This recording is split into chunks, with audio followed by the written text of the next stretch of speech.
Old Man's Beard. Mr. Bickley almost precisely satisfies our American friend's definition of a regular fella. That is to say, he makes an article of commerce, and by selling it at 7 times its cost of production, has prospered greatly. Mr. Bickley has merely super-tax worries. He is a good mixer. He knows 63 persons by their Christian names. He is always ready to talk golf shop, with particular reference to a gross 87 he once shot on a short course burnt to a cinder. He makes almost exactly the same slice off the first tee twice on Saturday and twice on Sunday, and can stow away several rounds of drinks without becoming unduly pugnacious, verbose, or pleased with himself. He goes to and from the city in a big car, and smokes a big cigar during the process, and so on and so on. But he slightly diverges from type in 2 respects. He quite frequently reads a book that has neither been written by Mr. Edgar Wallace, nor recommended to him for its candid treatment of the sex question, and he hasn't got quite the orthodox regular fellow's life partner. Mrs. Bickley is a bit of an enigma to the other RFs.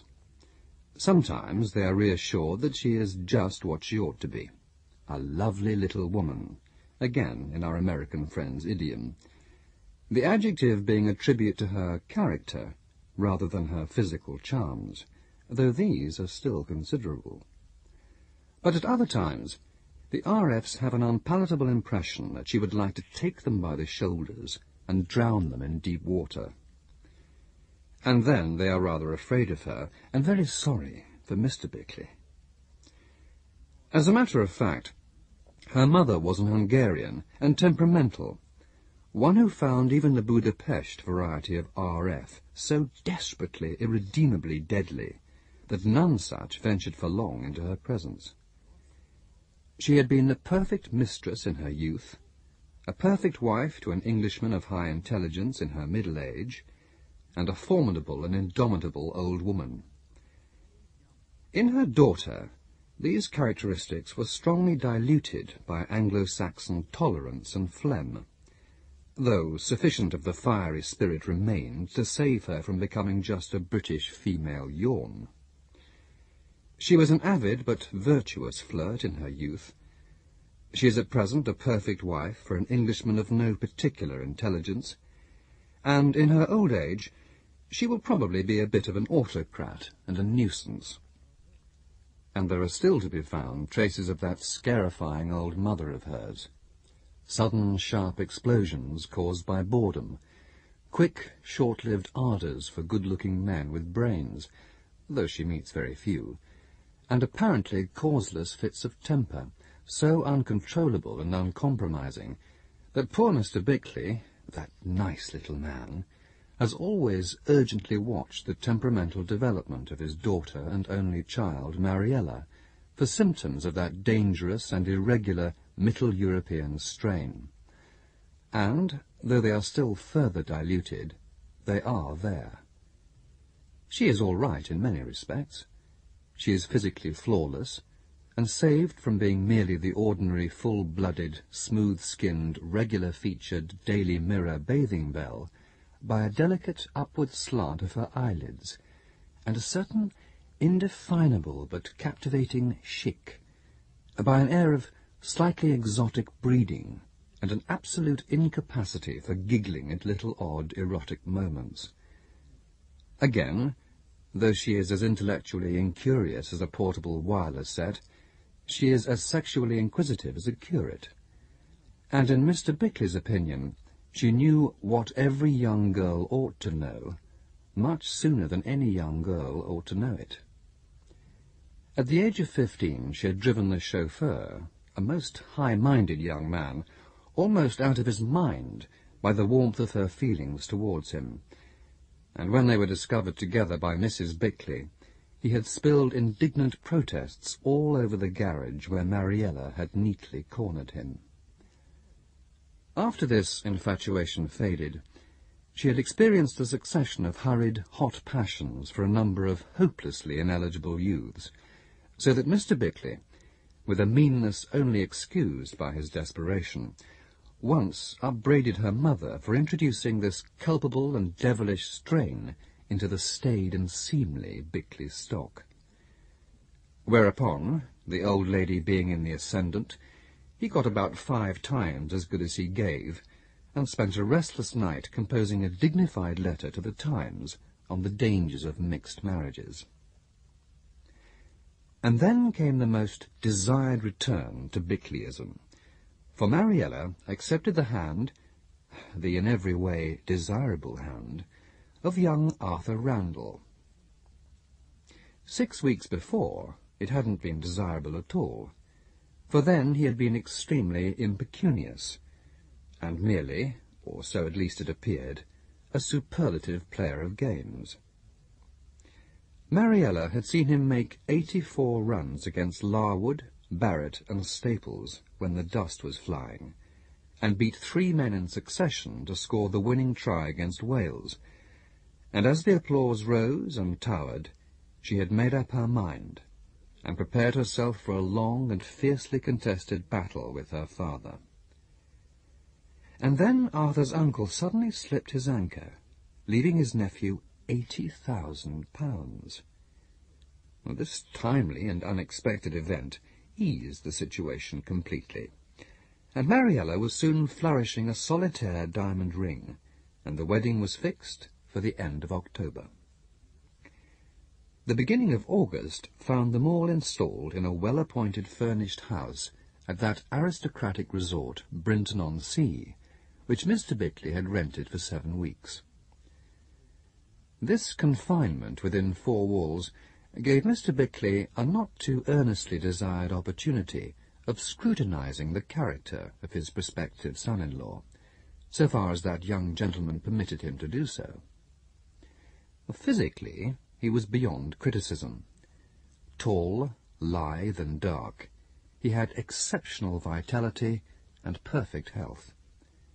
He was a joy to look upon, and the fact that he had stood up to the Notts fast bowlers for 2 hours, and had picked their short ones off his nose and plunked them up against the square-legged boundary, was sufficient evidence of his courage and pugnacity, as was that vicious hand-off which had turned the Welsh full-back Turtle and given him a very sore jawbone for a week. It would have been very soothing to have been able to couple these moral qualities and physical attributes with £80,000 and find nothing more to scrutinize. But Mr. Bickley reluctantly and irritably nosed up something else, something enigmatic, elusive, buried so deep, as it were, that Mr. Bickley felt his nose was only long enough to unearth its fringes and vague outline. What was it? Well, it sometimes revealed itself in sudden and most unexpected flashes of brutal, ruthless insight, almost a devilish sort of flourished egoism, most singular in so usually commonplace a master of moving spheres and ovals. Yet was he ever quite commonplace? Wasn't that orthodox exterior possibly a very cunningly adjusted mask? Unpleasant questions which Mr. Bickley reprimanded his mind for asking about his prospective son-in-law. Yet they had some justification. For example, on one occasion they had all been sitting on the beach, and he had been reading out from the Daily Express an account of the lamentable defalcations of a former business acquaintance, with appropriate comments. And then young Randall had suddenly stared into his face with a most ironical and piercing expression and said, "There, but for a spot of caution and the grace of old Nick, went Horace Bickley." Which was exceedingly rude, and he hoped unjustified. It had taken him very much aback, though both Mariella and her mother had seemed amused. And then again, when they had been discussing a peculiarly unpleasant murder of a young woman by a solicitor's clerk, and marvelling how he could have brought himself to commit such an atrocity, young Randall had remarked with frigid detachment, "Well, she probably bored him." and if by slitting her gullet he prevented her from boring anyone else, I consider he did a service to society. He said something unexpected and in bad taste like that quite often. Did he mean such things? He certainly appeared to. So he couldn't be quite ordinary. Was that a good or a bad thing? Well, Mariella wasn't quite ordinary either. All those difficult adolescent tendencies, now so pleasantly dormant, that her foreign blood explained but didn't eliminate, and other little signs here and there, showed she had a slight streak of some kind. Perhaps their prospects of marital happiness would be increased by the fact that each was slightly peculiar, and certainly it was most reassuring that young Randall seemed so utterly devoted to Mariella, fiercely and fanatically so, and she seemed to have concentrated at last in a sort of smouldering and unvarying way. Mr. Bickley had waded his way through the evidence to a fairly favourable summing up, when something else came to worry him. Mariella didn't seem very flourishing. The family GP had described her as the most flawless physical specimen he had ever examined, and the son and sea and air of Brinton should have put the keenest edge on this brilliant Toledo blade, and the close presence of her lover should have made her spirit leap within her. But the actual result was depressingly different. After the first few days, she seemed limp and lethargic and snappy in the mornings. She shook this off during the day, but began to droop again at sundown, and showed a marked distaste for going to bed. Not a distaste born of overmastering vitality, but something less reassuring than that. Something less readily explicable. Her mother had noticed it, of course, and was rather worried, had questioned her gently, and been testily repulsed. Look at her now, for example, just come in from bathing on such a glorious day, and young Randall gazing at her with such undisguised adoration. What more could she want? Yet she seemed shadowed, brooding over something. She really almost looked ill, and yet, in a purely physical sense, radiantly healthy. It must be some mental trouble.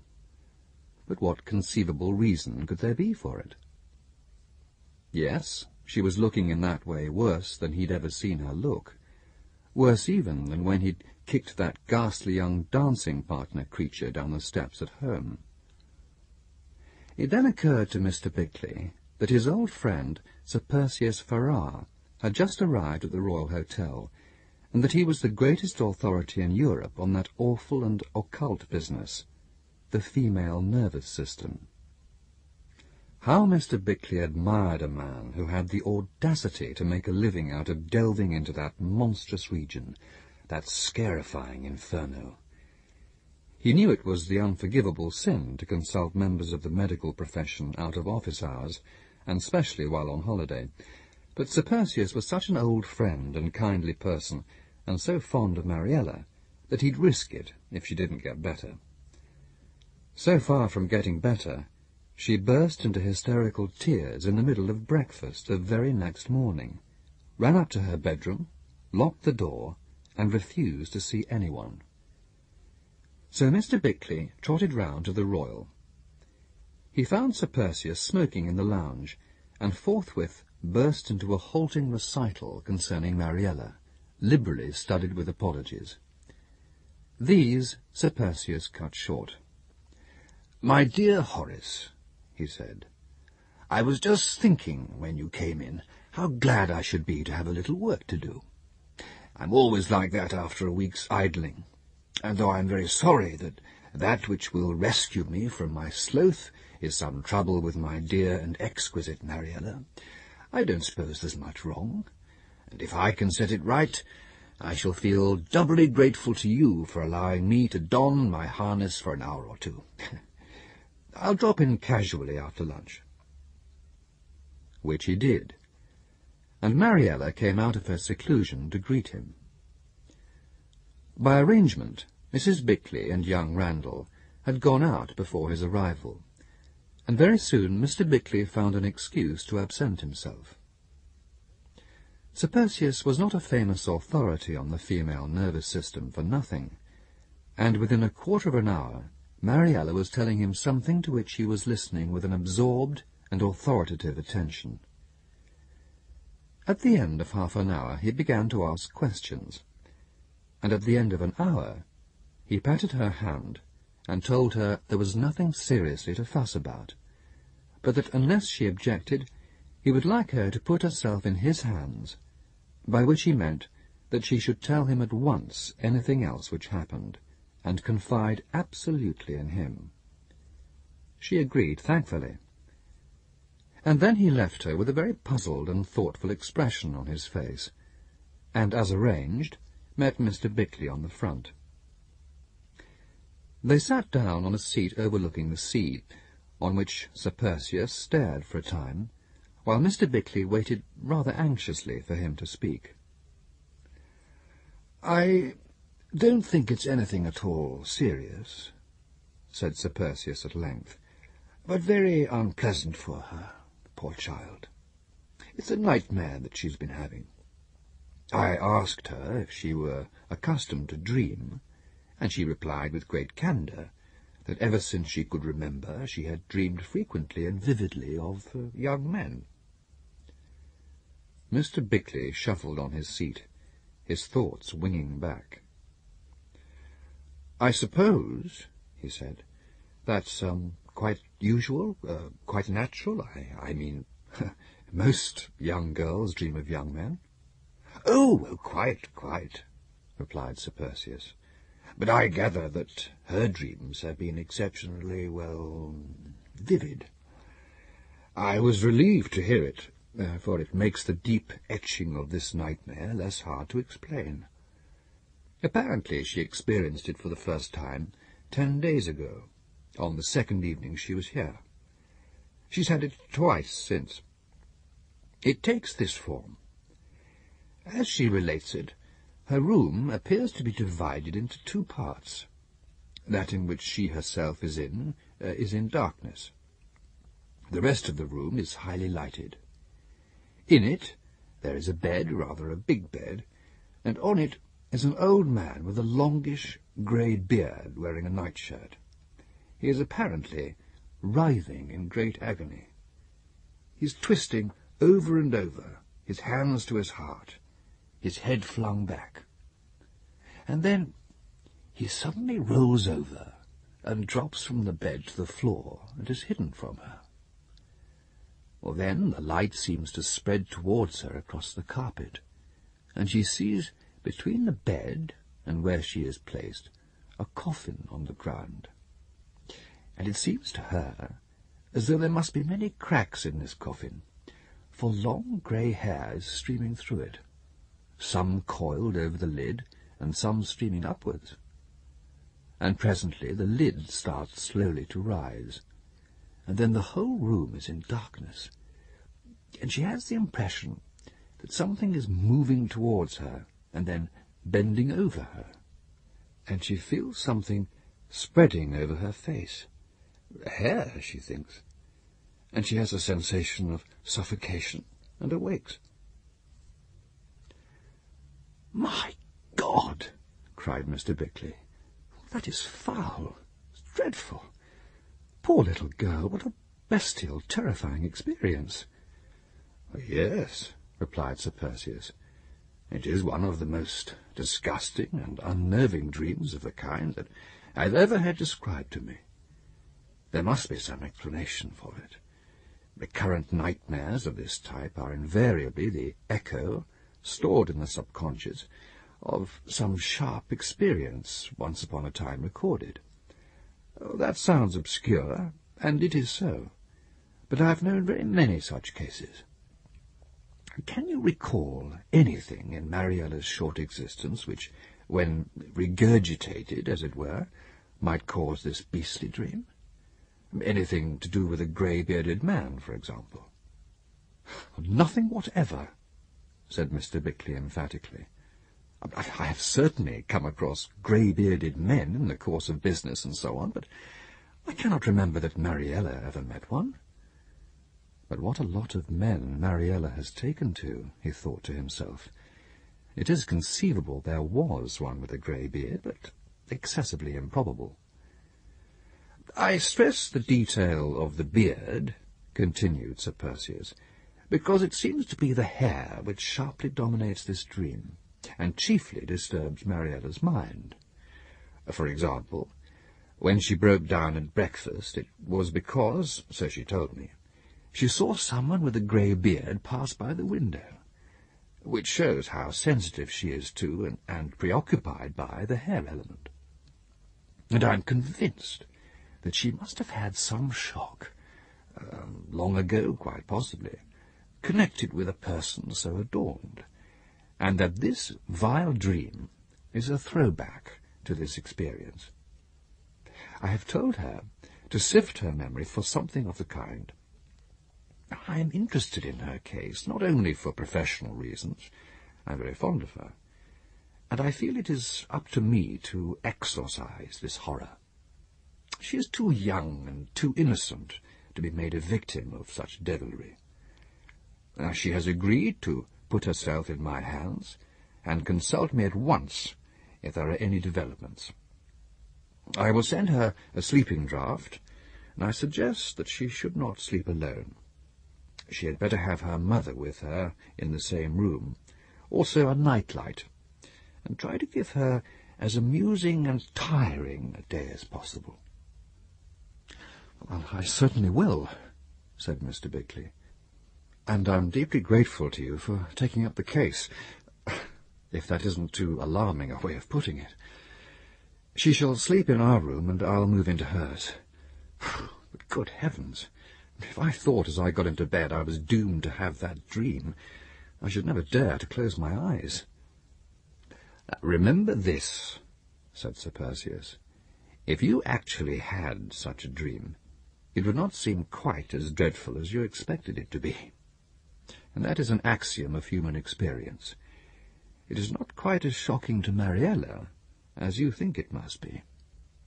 Nevertheless, it is loathsome enough, and therefore we've got to be very gentle and swift-witted with her. Oh, these dreams! How often I have puzzled over them. I have always firmly maintained they were distorted echoes of reality, though I know there is a school which regards them as nothing of the sort, but as reflections from another mode of consciousness, so that they can be prophetic, or more than that, definitely another existence, as it were. So much so that, if the dreaming faculty was fostered to its highest voltage, waking up might be equivalent to slipping into dreamland, and sinking into dreamland really waking up. But that is too hard a saying for my old cranium to digest. But the land of dreams is largely an unexplored terrain, or anyway unsuccessfully mapped and surveyed, and Mariella's case sharply reminds me of it. And now I must be off, my dear Horace. Don't worry. We will make her once more as sweetly light-hearted and fancy-free as she deserves to be. When Mr. Bickley got back to the house, Mariella had gone to lie down, but her mother and young Randall were awaiting him. He retailed to them a brief résumé of what Sir Perseus had told him. Mrs. Bickley had one admirable trait. In moments of crisis she acted first and talked afterwards, though most certainly she talked afterwards. So with hardly a word she bustled off to see about the change of rooms and the purchase of night-lights. Compared with young Randall's reception of the news, hers seemed almost callous and unfeeling, for he became highly agitated and upset to an extent that slightly surprised Mr. Bickley, for surely it wasn't as bad as all that. Young Randall went very white, and cross-examined him closely and urgently concerning the details of Mariella's nightmare, and seemed more and more distressed at every additional detail of it. As if such minutiae made any great difference, wondered Mr. Bickley. How very much in love with her he must be. He felt compelled to impress upon him that they must all do as Sir Perseus had decreed, and keep Mariella's spirits up, and her mind off her trouble as much as possible, and so on. But young Randall hardly seemed to be listening to these excellent platitudes, and if he hadn't been drinking a good deal when he came down to dinner, Mr. Bickley was no judge of the earlier stages of intoxication. Mariella, on the other hand, seemed better, and the doctor's visit had restored her confidence. And this was justified, for under the influence of the sleeping draught she enjoyed 10 hours of dreamless slumber, and was very glad to have her mother by her side and a tiny light shining between them. The next morning she was in excellent spirits, and once more keenly appreciative of those glances of masculine admiration and feminine envy which she always evoked as she slipped her wrap from her shoulders and stepped slowly down the beach to the sea. She was, and still is for that matter, 5 feet 9 inches and a half in height, magnificently marshalled. The peculiar beauty of her figure is due to the fact that while she seems very long from hip to knee, she is 1 inch longer from knee to foot, and her torso, rippling, taut, and beautifully developed, is just exactly proportionately right. When the critical eye of the Brinton visitor turned from her perfection to the many other very good figures on the beach, their slight but recognizable flaws seemed brutally intensified. And then those tantalizingly lifted eyelids. Well, young Randall was deemed a damned lucky dog so soon to have all those rare felicities to sample. Yet on that occasion he didn't look as if he sufficiently appreciated the fact. He looked morose and hardly said a word. A thick night or a tiff, surmised the knowing onlookers. Sir Perseus looked in during the afternoon, and professed himself quite satisfied with the patient, and for 48 hours he had every reason to be. But 3 nights later Mrs. Bickley woke up suddenly and looked across to Mariella. She was lying on her back and moving about with a slight, incessant restlessness. "Shall I wake her?" thought her mother. "No, I'll wait a little while. It may be nothing." Presently Mariella's motions became more rapid, pronounced, and urgent.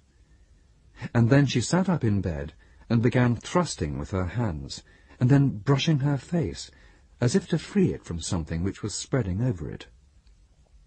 This impressed her mother very horribly, and she jumped out of bed and went over to her, spoke her name, and touched her gently. And presently she awoke, her eyes staring, her body trembling. And then she burst into tears. Her mother gave her a sleeping draught, stroked her hair, and comforted her, and took her to her own bed. Soon her sobbing became less violent, and, as the drug allied itself with her exhaustion, she fell into a deep sleep. Mrs. Bickley, however, didn't close her eyes again that night. Early next morning she rang up Sir Perseus, who was vaguely reassuring. "Whatever the cause," he said, "it cannot be expected that complete recovery can be immediate." For the present, he ordered a sleeping draught every night. Mariella seemed listless but fairly cheerful, and after her bathe, almost her usual self. Mr. Bickley was worried, but succeeded in disguising the fact. Young Randall was told nothing about it. And then there was another 3 days' pause, and everyone's spirits rose again. Mariella's temperament demanded a certain amount of solitude. She had found a very secluded spot wherein to rest and read in the afternoons, and she'd like to go there alone after tea for a while. It was beside a groyne about 1/2 mile from the house. She used to go there in her bathing dress, and have a dip just before going back to change for dinner. On the 4th day, after her bad night, she strolled down there about 5 o'clock. Randall and her father were playing golf, and Mrs. Bickley was busy with the laundry. Mariella usually returned about 6:30, but on this occasion 7:15 struck, and still she had not appeared. "We'd better go and fetch her," said Mr. Bickley to young Randall. "She may have gone to sleep." He tried to keep all trace of uneasiness out of his voice, but each knew the other was anxious as they walked at top speed towards that cosy little spot under the shelter of the groin. What they saw when they reached it made young Randall leap recklessly down the 15 feet from the sea wall to the beach, while Mr. Bickley ran for the steps. For Mariella lay sprawled down the shingle. Her beach cloak had draped itself over her head, so that only her legs were visible. Her book lay where she had flung it, almost at the water's edge. Young Randall pulled back the cloak. Her face was dead white, and she was unconscious. He dashed down to the sea, soaked his handkerchief, and squeezed the water over Mariella's face, but she showed no sign of recovery. "We must carry her back," said Mr. Bickley. By good fortune, a taxi was passing just as they got her to the top of the steps, and 3 minutes later she was lying on her bed, and Mr. Bickley was telephoning to Sir Perseus. He was in, and the taxi was sent to fetch him. Meanwhile, Mrs. Bickley and young Randall were busy with restoratives and hot water bottles. Mariella was just conscious, but quite dazed when Sir Perseus arrived. After a few hurried words with Mr. Bickley, he went upstairs and asked to be left alone with his patient. Half an hour later, he left her in charge of her mother and came downstairs. He was looking grave as he joined the two men in the study. Though he had something else almost monopolizing his mind, the attention of his expert eye was fleetingly seized by the appearance of young Randall, who was looking almost as ill as his young woman, he thought. "Well," he said, "the bare facts are these. Mariella was resting against the breakwater and reading when she felt something tickling her neck. She paid no heed for a while, and then the irritation became more insistent. She looked round casually, and, according to her account, streamers of grey hair were flowing through the cracks in the woodwork and coiling round her neck. She remembers nothing more." Young Randall poured himself out half a tumbler of neat whisky and drained it. "Oh, what is it? What is it?" cried Mr. Bickley desperately. "It is, to put it crudely, an hallucination," replied Sir Perseus, "and I will not disguise from you the fact that it is a serious matter. A nightmare is one thing, a violent waking illusion of this kind quite another. I must tell you one thing. She says she occasionally has the impression that someone is whispering in her ear." "But good God," said Mr. Bickley miserably, "that sounds like madness." "It sounds like nothing of the sort," replied Sir Perseus sharply. "Now get any such idea out of your head. Mariella is ill, but she's absolutely sane." "Of course she's sane," said young Randall violently. Sir Perseus looked across at him, and once more his expert eye was steeply challenged by that look about him. "Well, what does she hear whispered?" asked Mr. Bickley. "Well, she is uncertain about that. She thinks she has heard the words September the 10th, but usually it sounds more like vague chatter. She likened it rather vividly to those soft, husky mutterings one often hears between items on the radio. And once or twice she fancies she hears a sort of sniggering chuckle. She believes she heard such a sound first, before she felt that tickling sensation. However, I don't think such details have much significance. The point is, she is ill. She has some disturbing, and I may say dangerous, symptoms. Now, she must not be left alone. She must have the reinforcement and comfort of you all, and especially of you, Mr. Randall. You are to be her future husband, and she naturally already regards you as the person who will guard and cherish her in the coming time. All this is inevitably a very horrible business for you, but you must do your utmost to conceal the fact in front of her. Have you really ever known a case like this? Asked young Randall, leaning forward and regarding the specialist with a haggard and earnest gaze. I mean, do people have such hallucinations without any real cause for them? Sir Perseus paused before replying. Well, that depends on what you mean by real cause. I have known similar cases, but only when, as I've told Mr. Bickley, some deep indentation has been made on the patient's mind from severe shock. A psychic shock, I mean. I have read, of course, of some alleged phenomena reported from eastern lands, which have always seemed to be hopelessly unsubstantiated. Witchery, hocus-pocus, mumbo-jumbo. If such phenomena have any basis in fact, they can, in my opinion, be satisfactorily explained by the potent influence of autosuggestion on the primitive mind. It is significant that they seem to lose their force with the donning of trousers. But we are wandering from the point, the subject on hand, and I must go and get something to eat.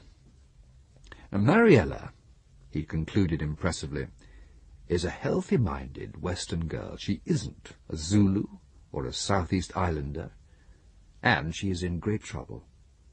Now, I do not wish to minimize the extent of that trouble, but she can and must be cured, and you too, and of course her mother, but you especially, Mr. Randall, can greatly assist the process of recovery by your tact, your love, your intelligent determination.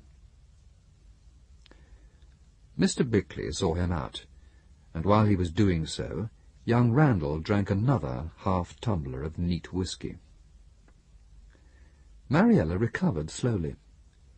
The next day she had several attacks of semi-hysteria, and she insisted that everything grey should be taken from her room. And she had a strong but diminishing antipathy for hair, so much so that she asked her mother to wear a shawl over her head. And the latter cut away the ribbon streamers from the electric fan, because she noticed Mariella staring at them in a rather strange way as they fluttered in the draught.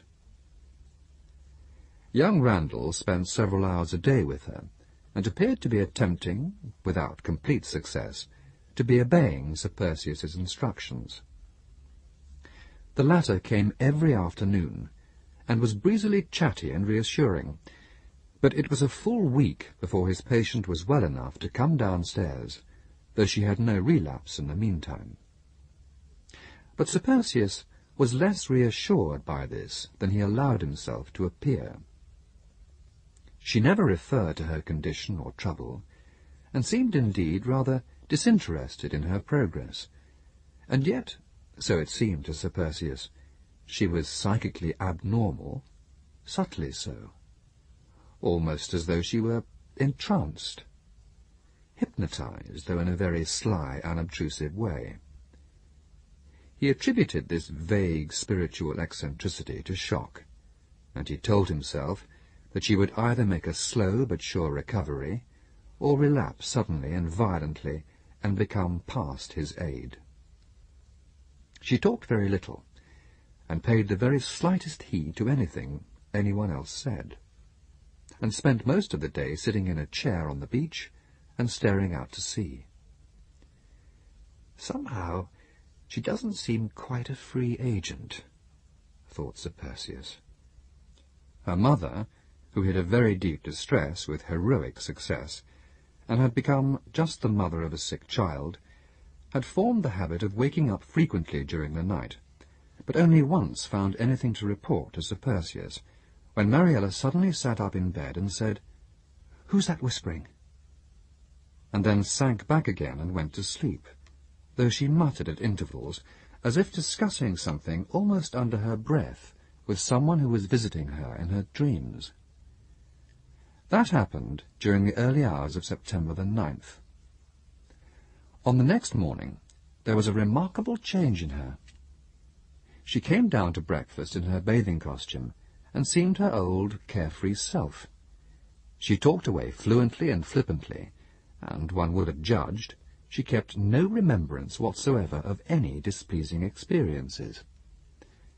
Young Randall, who had been a wretched, withered shadow of himself ever since that evening when he had seen Mariella sprawled down the shingle, and drinking far too much, in Mr. Bickley's opinion, responded instantly to his fiancée's changed state, and it was a very thankful and delighted trio which went down with Mariella to the beach about 11 o'clock.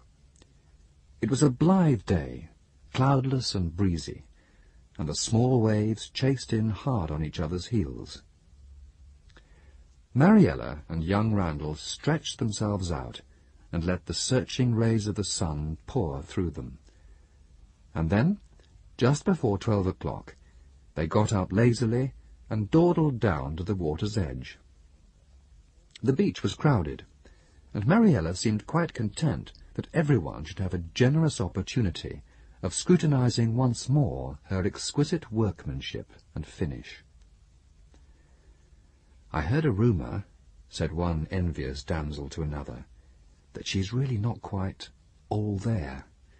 Gets fits about once a week." "Oh, she's certainly got something rather odd about her," said her girl-friend. "I expect that's why Mr. Randall has been looking so worried lately. What a figure he's got, and how good-looking. Oh, I'd give 10 years of my life for a month with him. What a shame he should be tied up with someone who isn't quite sane." Well, these charitable and erotic observations had just been exchanged when Mariella began to step delicately into the sea. Young Randall was already swimming about and waiting for her to join him in a cruise to the raft. She forced her way slowly in, rubbing her hands and uttering the conventional light cries evoked by the tart embraces of the North Sea. She paused for a moment as it splashed up over her waist, waved her hands to her parents, and then strode forward again. The water had just reached her neck, when she suddenly screamed, flung up her arms, and disappeared. In an instant the beach was in an uproar. Those in the sea swam furiously towards the spot where she had last been seen. A dozen sunbathers dashed down into the sea. The boatman struggled at his oars, but young Randall was there first, and he dived for her. To Mr. and Mrs. Bickley, who had dashed down to the sea, it seemed 1,000 years till he appeared holding Mariella round her armpits and brought her ashore. A doctor had run up, and he got busy with artificial respiration. But Mariella, though she had swallowed more sea-water than was good for her, was in no danger of death from drowning, and though she showed no sign of coming to, she was very soon in a condition to be carried back to the house. A quarter of an hour later, Sir Perseus was at her bedside. And then for a moment she recovered consciousness, and after staring fixedly at Sir Perseus for a full 10 seconds, she said in a cold, toneless voice, "I put my foot on a face. I could feel it. And then I felt the hair, and it began to come up my legs and pull me down."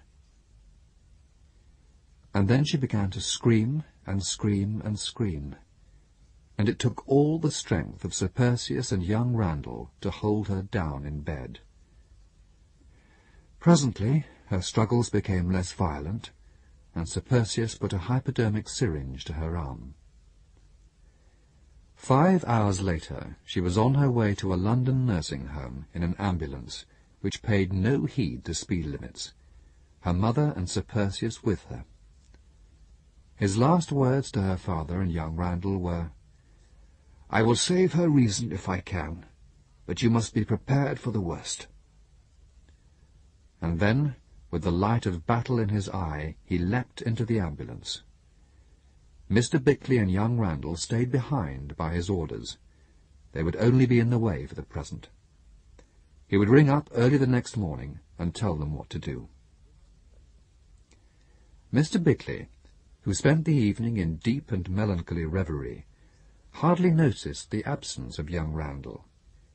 He in no way wished for company, and no doubt Randall felt the same way. Could Mariella have had some affair with a greybeard? She might have had. Certain horrible conjectures tapped for entrance to his brain. Utterly worn out, he lay down on the sofa in the drawing-room, but he couldn't sleep. At 7 o'clock, a maid came in and handed him a letter. To his surprise, he recognized young Randall's writing on the envelope. He opened it, and found it contained 2 separate enclosures. The first he took up was headed, Letter 2, Letter 1 to be read first. So he unfolded number 1 and read as follows. Dear Mr. Bickley, when you get this, I shall be lying in the gorse patch below the 8th tee, and I shall have even less brains in my head than I was born with. Incidentally, it will be the first time I was ever on the left-hand side of that fairway.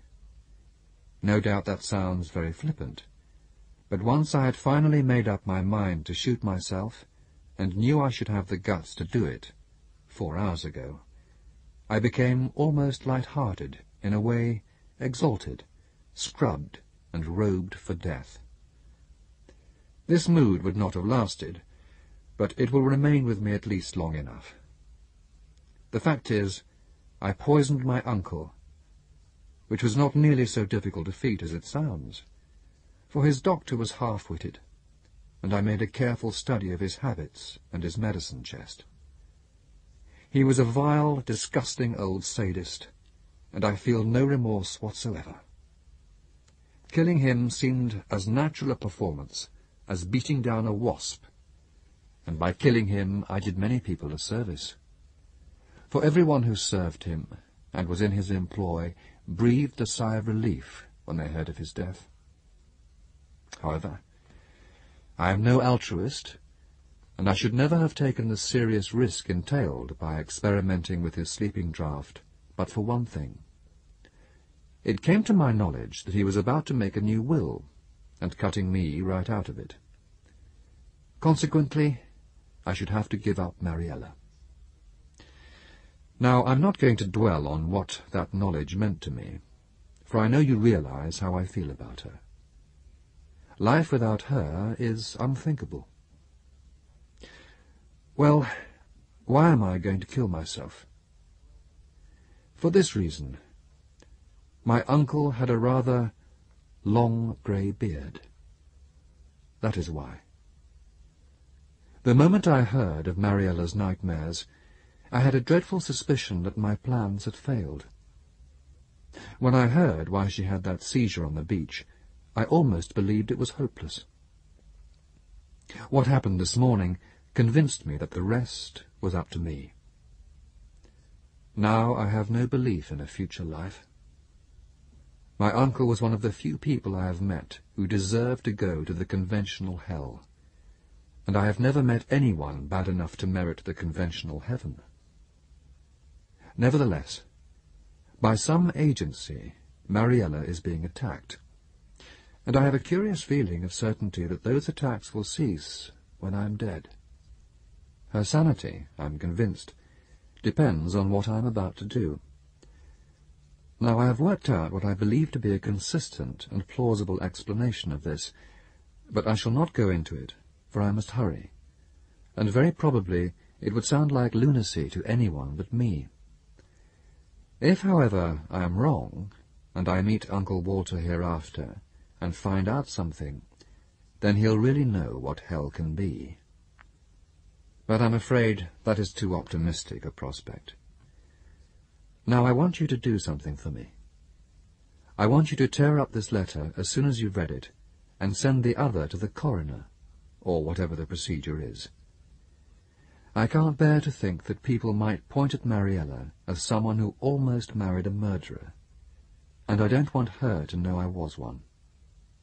She won't, and I am reconciled to the fact. Sorrow for me for long. When she is well again, I shall just seem part of a horrible memory. And as she forgets that, she will forget me. And I'd rather it was so. Goodbye. I was once so happy with you all. A.R. When he had finished reading it, Mr. Bickley tore the letter to small pieces and burnt it in the grate. And then he took up the other and read, Dear Mr. Bickley, I am about to shoot myself in the gorse below the 8th tee, because I have discovered a horrible secret about myself. There is no need to tell you what this is, and I'd rather no one knew it, but it makes it impossible for me to marry your daughter, and life without her is unthinkable. So I am doing this. A.R. Mr. Bickley put this epistle back into its envelope and went to the telephone. The following April, Mariella returned from a long sea voyage perfectly restored to health. The following August, she became affianced to a certain Mr. Peter Raines, whose past is as bland and innocent as an infant's posterior, but concerning whose future stupendous prophecies are made. He has just left Oxford, where he was President of the Union, and only the fact that he has been adopted as Conservative candidate for a Midland constituency has prevented him from completing a really brilliant and daring novel. As it is, he is about to publish a slim volume of essays entitled Constructive Toryism. Mariella is blissfully happy, and if she dreams at all, it is of this formidable young thinker. Except just once, when she had a very sharp dream vision of someone dark and lithe, beautifully poised, and flicking Larwood's cannonballs from his nose to the rails. She has just one idiosyncrasy. She cannot remain in the same room with a grey-bearded male person. But the owners of such are fortunately uncommon, and even in Scotland becoming rarer every day. Mr. and Mrs. Bickley are very well indeed.